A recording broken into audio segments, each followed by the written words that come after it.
The Echo Chamber, brought to you by the Holmes Report and produced by the international broadcast specialist Marketeers.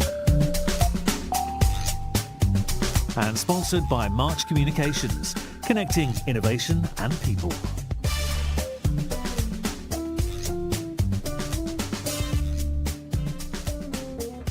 Ladies and gentlemen, welcome to the Echo Chamber, our first show of 2018, and very happy to be joined on the show today, all the way from London, Paul Holmes. Paul, Happy New Year. Morning, everybody. Or hello, everybody. Happy New Year. I trust you are rested and raring to go as we begin another tumultuous 12 months of public relations. Absolutely. We will kick off, I guess, this podcast by talking about the big issue of the hour, of the day, the Fake News Awards, which, as of this recording, are scheduled for, is it Wednesday night when President Trump... I think it's Wednesday the 17th, so it's sort of 10 days away. Oh, right. I thought it was this Wednesday. Gosh, they're really trailing it. This is... Yeah, no, it was supposed to be this Monday, but it's been postponed. I suspect that there were just way more entries than they were expecting, and their judging panel is taking a little longer to come to its conclusions. Any idea who's on the judging panel? My suspicion is it's a judging panel of one. A jury of one? Yeah. Much like the audience of one that we are now familiar with. Yes. Whenever White House staffers get up on TV. We actually have a story, it'll be out by the time this podcast is up, where I think, in fact, you have submitted, or perhaps are attempting to submit, some of our articles for consideration in these awards. I've spent a little time on the White House website, and it's by no means clear how you go about submitting your work, and it's by no means clear that there even is a trade media category. Mm-hmm. But I'd like to feel that if there was, our work has a pretty good shot of earning us some recognition here, frankly, because we started last year with a fairly long article arguing, that corporate America had to take a stand in the age of Trump. We looked at the implications of his travel ban. We produced an article on neuroscience, which really sort of was kicked off by the question of why it was that people chose to believe so many of Trump's lies during the election.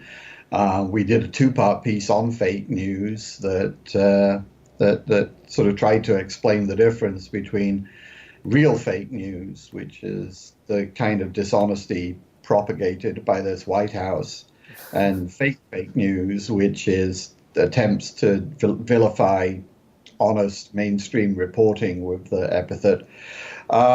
We looked at the Comey debacle. We looked at Sean Spicer's resignation. We looked at the squandering of America's soft power. We did some research that showed that PR people felt Trump was damaging the industry's reputation. Fake news.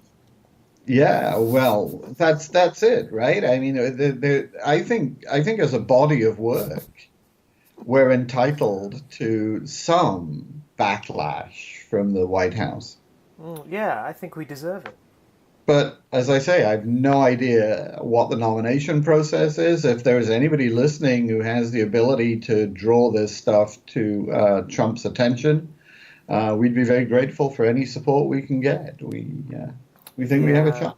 Well, I'm not sure anyone listening is necessarily in the kind of position that you perhaps envisage. Because I feel like so many of our listeners are, liberal snowflakes. Sane? I was going to say snowflakes, but sane is fine. Yeah, I mean, we'll see. I feel that the lack of an entry process and a jury and categories, glaring oversights, especially for those of us that are heavily immersed in the awards business. It's kind of painful to see, but we'll see what happens. I remember the first time that we did an awards competition, sort of 30 years ago, and we put our first one together in a fairly half-assed, incompetent manner, and figured it out as we went along. I think we can cut them some slack on that. Yeah, absolutely. I mean, I guess you just did more or less the same thing, right? You sent out. Well, obviously you didn't use Twitter. Perhaps you sent a letter out. I don't know. And, I believe it was fax back in the days when fax paper was curly. Yeah, right. It's You funny had to iron them when they came out. It's funny you ran through all those articles. Almost makes me nostalgic. You can almost forget the torrent of just craziness that dominated 2017. All of it, of course, chronicled quite adeptly in the new book by Michael Wolff, which I believe you're reading. I'm about halfway through. Your thoughts on that? Not so much about, I think most of the substance we're familiar with, but from a communications perspective, what does this book say to you? I mean, I think it just confirms everything that we have suspected about the chaos and lack of formal process that sort of characterizes this White House. I mean, that somebody like Michael Wolff, and you don't have to do a lot of research to figure out the kind of book that he's likely to produce, was sort of invited into the White House, or in one way, not even invited as much as he just sort of showed up and nobody told him to leave. There was no process for approval of anything. Everybody seems to have treated him either as as you literally would a fly on the wall, and completely ignored him, or overshared horribly, or just assumed that he was a friend. And you can't imagine this happening in a well-run business or in a well-run company. I mean, the idea, those of our listeners who are sort of CCOs, the idea that your CEO would invite in somebody without any kind of written contract, without any kind of non-disclosure agreement, without any kind of formal process, and just have them sit there and report their thoughts on every aspect of your operations is clearly absurd. It must. It just speaks to either nobody on the communications staff at the White House thought this was going to be a problem, or nobody had the balls to say, Donald, maybe you should reconsider this, or it speaks to a level of disorganization that is either encouraging, because it explains why they got so little done, or downright scary because you wonder about how things will happen in the future. It's extraordinary. Yeah, it would be interesting to hear the views of some senior communications people on the process here. I mean, Michael Wolff has been quite upfront and open about the process, but it is just staggering to think that effectively he could just turn up and no one would really question what he was doing. I think first of all, there's probably, in a way, he was the least of their worries. But also, I think there was also a sense that he could somehow be employed to one side or another's advantage. Because, what's also clear is that there's no unity, cohesion, or message discipline at all. And so when that's the case, then, this kind of a situation where a supposedly neutral observer comes in is not seen as a threat, but actually an opportunity. Yeah. No, I think there are clearly aspects of that. And, I don't think it's any coincidence that his access seems to have ended pretty abruptly when General Kelly showed up, and actually began to sort of ask some difficult questions and maybe maybe if not put an end to the infighting, I'm not sure anybody could do that, but at least draw a curtain in front of it so that it wasn't quite so visible. Yeah, sure. Well, that's probably enough Trump, because we don't want to start off 2018 on too downbeat a note. Instead, Okay. let's talk about mergers and acquisitions. Specifically, as always, you have produced your M&A review of the year gone by. So that's mergers and acquisition activity in the PR industry in 2017. And it's a very surprising set of results, I think. Not just is the volume of deals down, so down from 61 in 2016 to only 39 that we tracked last year. There may have been a few more, but not materially, I don't think. And it's not just the volume that's down, but it's the value as well, right? As well, right? Because what we're seeing is that many of these deals were relatively small agencies, what you have termed microtransactions. Holding companies are involved in only about 40% of the deals, and in fact, when the holding companies that are involved tend to be smaller or mid-sized holding companies. Next 15, Huntsworth, Teneo. Absent from the list, neither Omnicom nor WPP did any deals in the PR space. Interpublic bought 2 digital firms, and Salt for Mullen Lowe. I mean, there's a lot here. Let's start with the volume, because that surprised me the most. The value less so, because I think the value has been a trend that's been coming for a number of years, that people are spending less on acquisitions. The volume was a surprise because that had been going up until last year. It had been at least sort of fairly steady at about 1.5 times the level that we saw this year. It was a very, very slow year for transactions. It's always interesting to sort of contemplate whether that is whether it's an absence of buyers or an absence of good acquisition targets.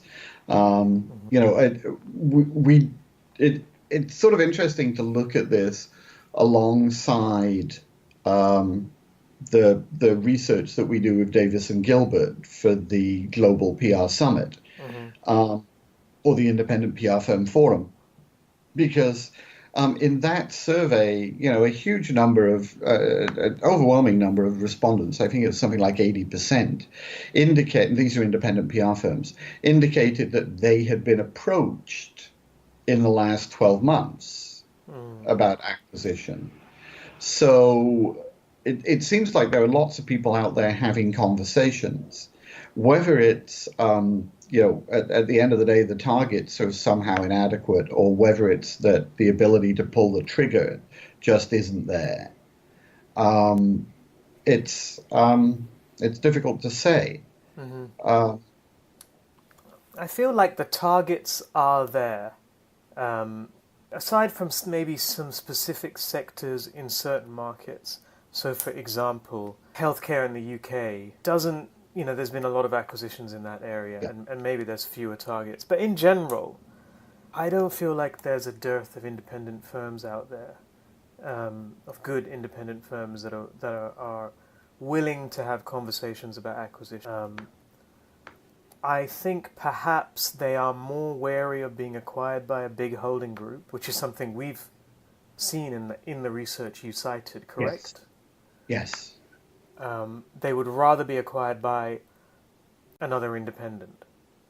Yeah, or accept some sort of venture capital funding. Okay.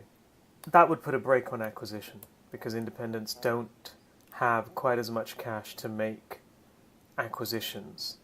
The holding groups also had a really tough year last year. I think the worst since the financial crisis.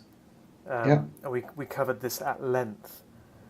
So presumably that's going to have some impact on their appetite for acquisition, especially when you combine it with the the kind of sense that buying a PR agency is not really at the top of Martin Sorrell or John Wren's list.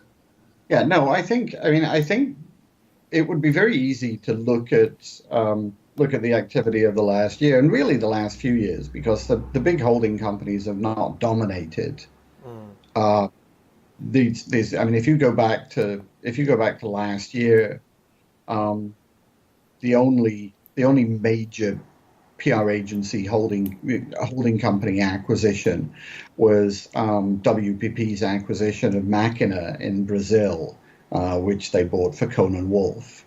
That was a pretty substantial acquisition. But other than that, WPP and Omnicom have not been particularly active for a few years. And I think it's very easy to make the case that they've lost faith in public relations. That there's, until their public relations agencies start to perform better, and 1, 2, 3, 4% growth is not sufficient. I think why would they be putting more money into that particular segment? Now, the counter argument might be that these firms need to make acquisitions, particularly in the sort of digital content creation and data and analytics space, if they're going to grow faster. So there is a chicken egg dilemma there. But in all honesty, there are places that are making, that are growing faster and producing better margins for holding companies. That's where they're going to put the acquisition money. I mean, to what do you, beyond the absence of holding groups, to what do you ascribe the fact that so many of the acquisitions were smaller than perhaps we might have expected? The two biggest deals of the year, Blue Focus merging with Cogent, and Inventive merging with INC, neither of them really conventional PR acquisitions. The rest of the deals, I don't think there's a single. Are there any that involve an agency worth more than $10 million US? No, that was the thing that really stood out to me. So last year, our top 10 deals, the 10th was the acquisition of Three Monkeys in the UK, which was a $10 million agency, give or take. Yeah. By Zeno. Yeah. There is not really a single, I guess, traditional acquisition last year. So discounting some groups that were not PR specific, but so the W2O, the Blue Focus deal, for example. There wasn't a $10 million agency. I mean, here's the thing that really struck me: of all of the firms on our Holmes Report 250 list, which is the list of the 250 largest PR firms in the world, the only one that changed hands was or the only two that changed hands were at number 222 and number 224 on the list. Yep. Salt. Whereas last year, you had Pegasus. Which the Shift which was a top 100 firm, Pegasus, which was just outside the top 100. There was nothing on that scale.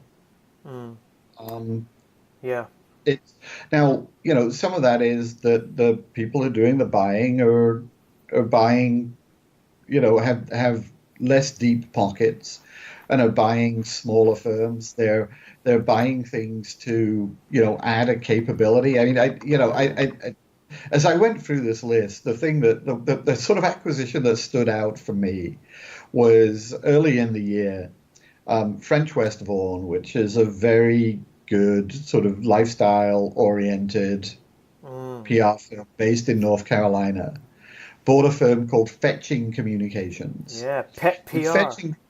Fetching Communications, right, does pet PR. That's exactly right. And it was like, okay, you've added a capability, and Fetching.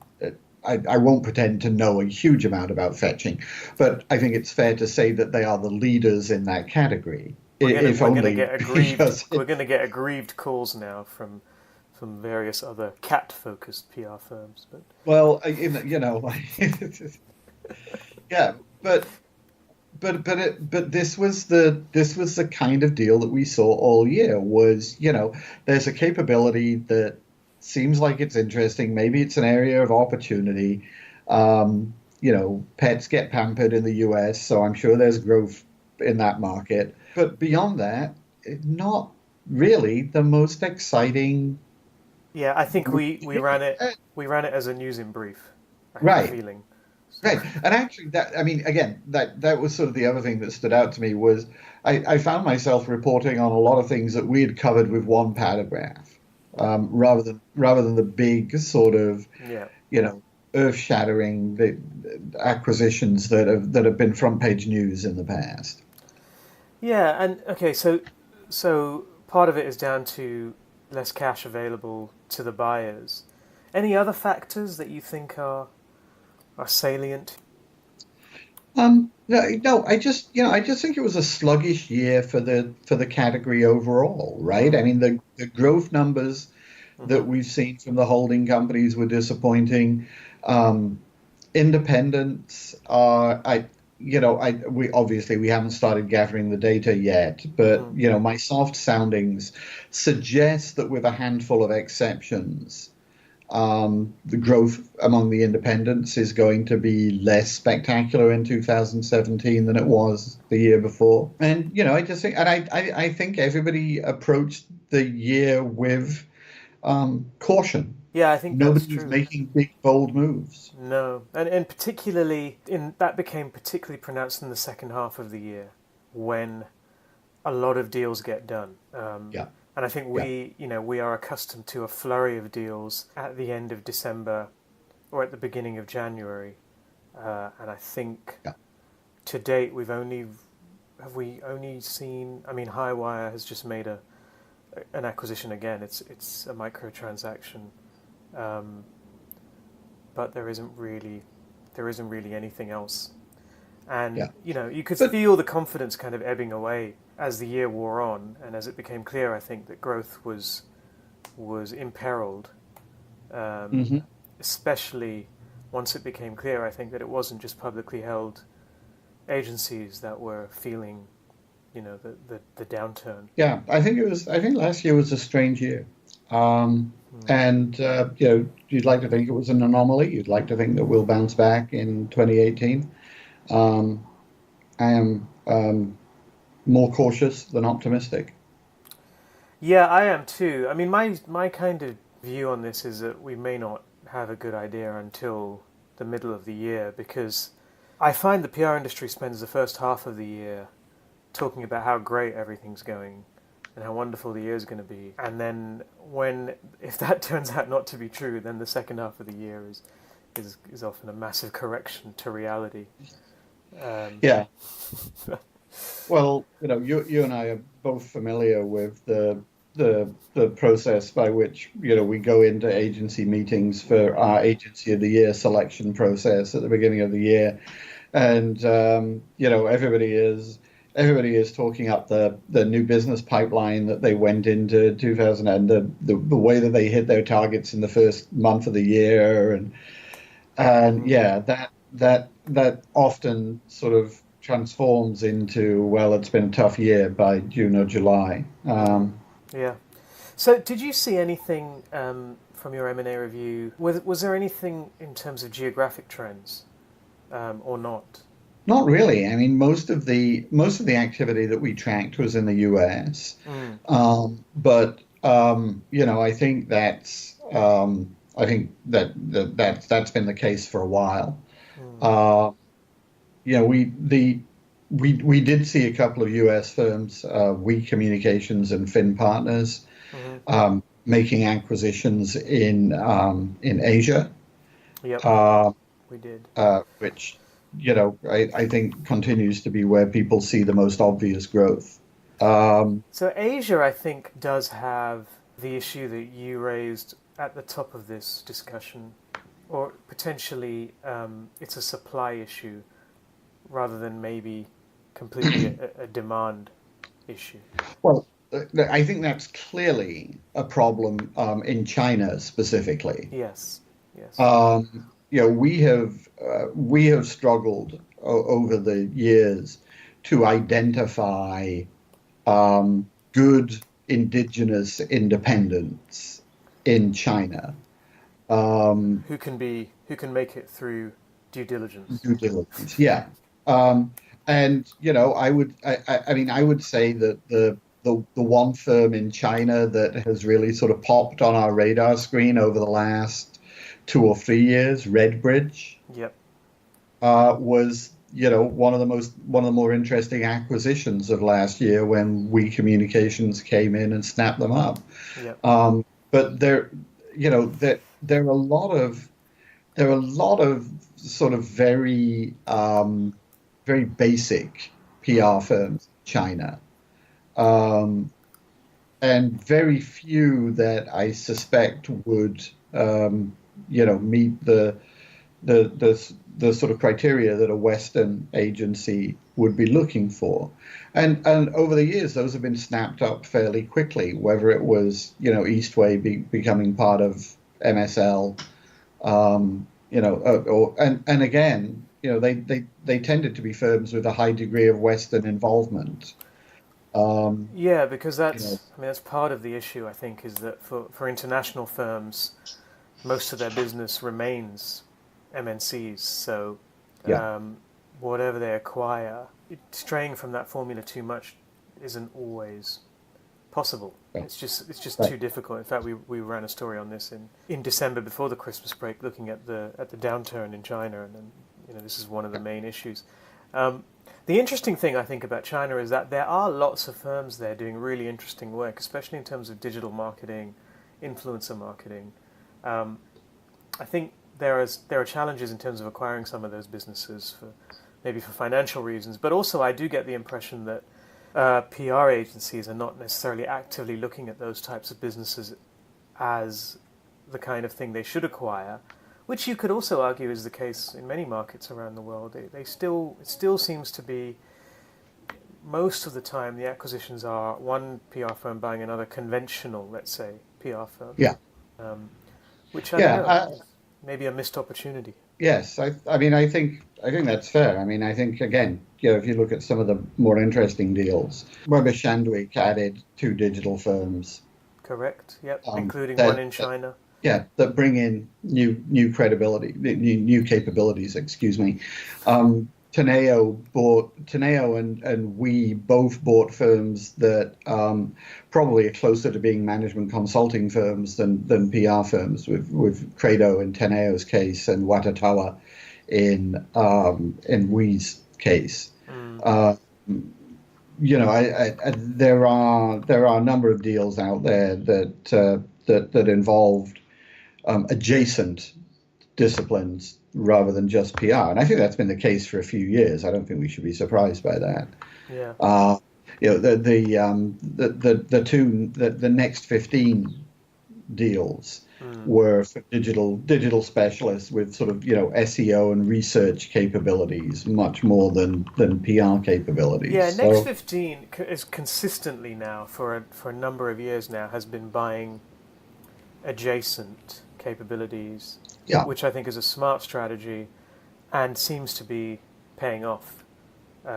Once they get over the integration challenge, which is difficult, and they don't always get over it with all of their buys, perhaps, but when that does happen, it does seem to pay off for the firms in that group. The other firm that has done that remarkably successfully, I think, is W2O.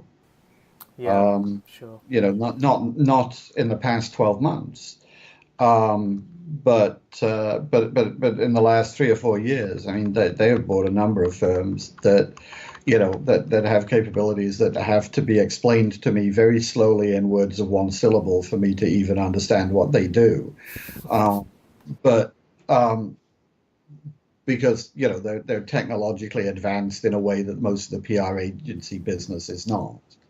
And I think the results of that have been very impressive. I think we probably would expect more acquisition from W2O this year, if only because they have their private equity investment, and that always seems to be a path to growth. There's definitely going to be more acquisition, I think, in China and India this year, only because a couple of long-running deals are likely to complete fairly soon. The first, I think, Avian's acquisition by We Communications in India. I mean, that's a firm of, again, it's not a huge firm. I think it's about 5 million US. There's another Chinese one. Yeah, but it's a good firm, right? Oh, yeah, I mean, it's a firm that that we know well enough to, in the same way that Salt in the UK is not a huge firm. I mean, it's, as I said, in the sort of 220s in our list, but we know it to be a quality firm, and there are lots of targets like that out there, I think. Sure, there are. There's another deal in China we're expecting to complete soon. I can't actually disclose details, but does involve a holding group from what I understand. Beyond that, any predictions from you in terms of what we might expect on the M&A front in 2018? I mean, the thing that slightly worries me is that we might start to see consolidation that is necessary to rescue firms. I think if the market continues to be as sluggish and stagnant as it's been in 2018, you might see some of those deals which are really just, that are more absorptions than they are acquisitions.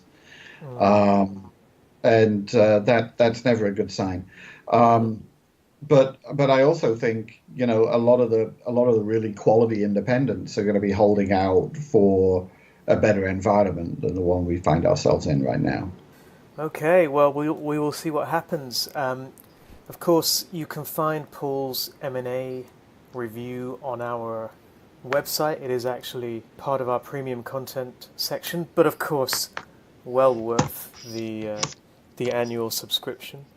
And there's quite a lot of premium content coming out this month with our trend forecasts and our crisis review, always popular articles. We'll be back with the Echo Chamber next week as we dive into 2018 and see what the year has in store for us. You can, as always, get us on Twitter and on Facebook. You can rate and review us on iTunes. That is always much appreciated. And let us know what you'd like us to discuss. Paul, thanks so much. It's been a pleasure having you on, as always. Likewise. Thanks very much, Arun.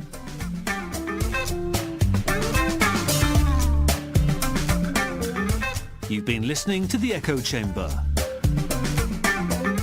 Brought to you by the Holmes Report and produced by Marketeers.